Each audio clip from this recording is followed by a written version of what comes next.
Dear Mr. Putin, it is time for me to add my voice to that of Christian, Vincent and many others. My name is Alban, and I usually avoid labelling myself, but for the sake of ease let me describe myself as being of a non-traditional sexual persuasion. I also usually avoid getting too involved in these discussions about LGBT rights, because I believe that being too vocal about them is not always the best approach.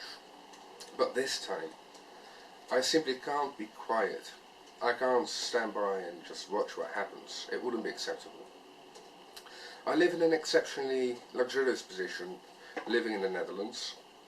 I can be completely free here, to love who I love and to be who I am. And this hasn't always been true, and it won't always be true if we stay silent now. My own generation, but especially the generations before me, fought hard and long to get us where we are now, to be free, to be and love who we are and who we love. This year, our countries, that's yours and mine, celebrate a unique milestone in our joint history. We've had relations for 400 years this year, starting with that great Russian man, Tsar Peter the Great, who came here so many years ago to learn and to observe and to understand how to modernize and consolidate Russia and how to bring it into the Western world, how to make it part of modern humanity.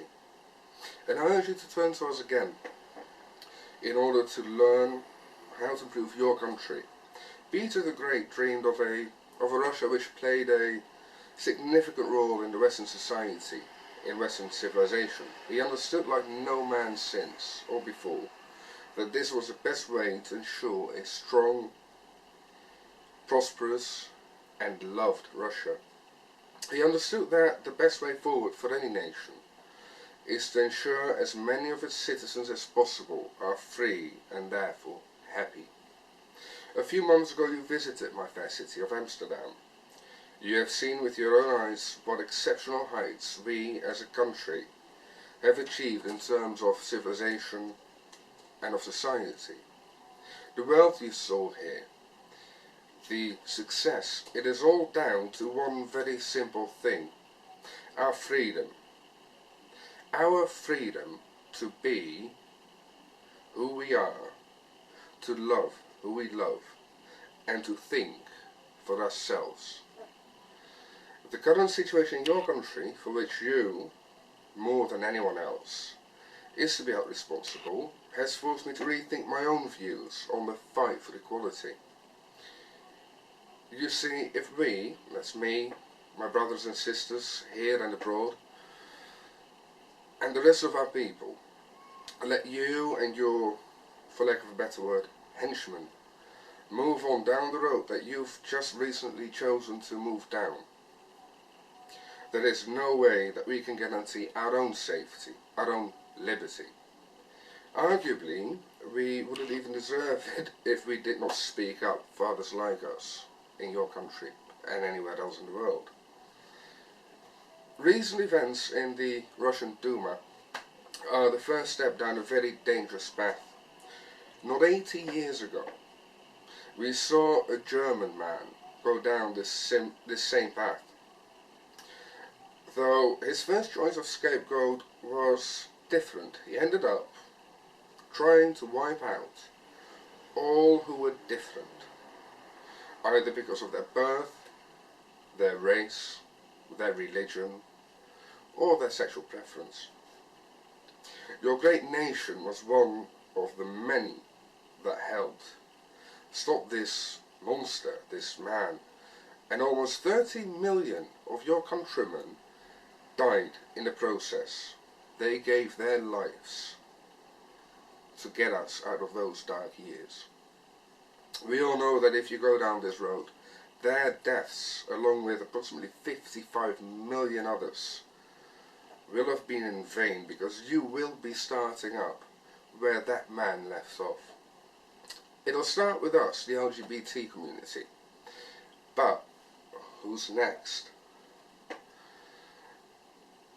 It won't stay there. The Jews, the immigrants, already neo-Nazis in your country are using your actions, your laws, as an excuse, as a validation for their own actions, cowardly hiding behind illogical excuses to torture and humiliate LGBT people, supposedly to seek out and expose threats to your society.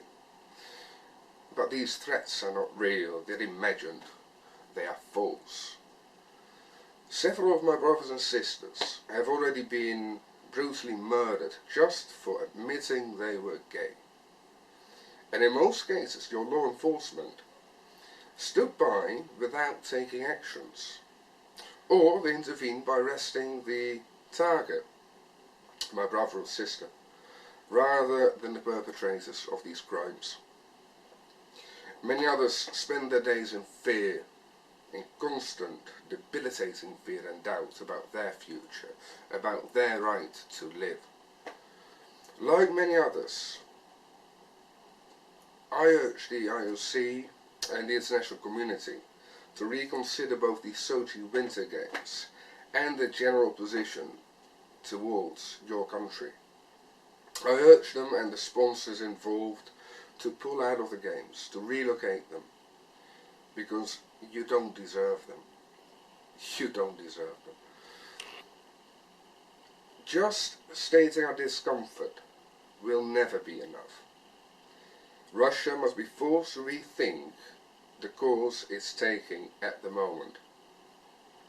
If you remain quiet, we are as guilty as you are, Mr. Putin, for the deaths of any person resulting from your actions.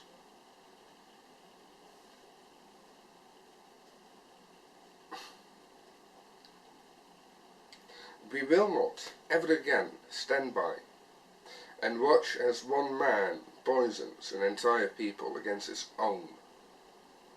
Because that is what we are. And that is what you are doing.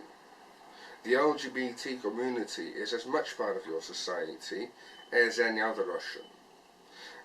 We are, or rather they are in this case, your brothers and sisters, your children, your uncles and your aunts. They are your neighbours and your friends. And we are all over the world when it comes down to it. And there's only one thing I can say in the end, like Christian Vincent, it's not okay. It's not acceptable. What you're doing is poisonous, it's dangerous, and in the end, you have no idea where it's going to stop. So please reconsider this. Please think what you're doing, and stop while you can. Because you can. As long as you don't wait too long. So stop. It's not okay.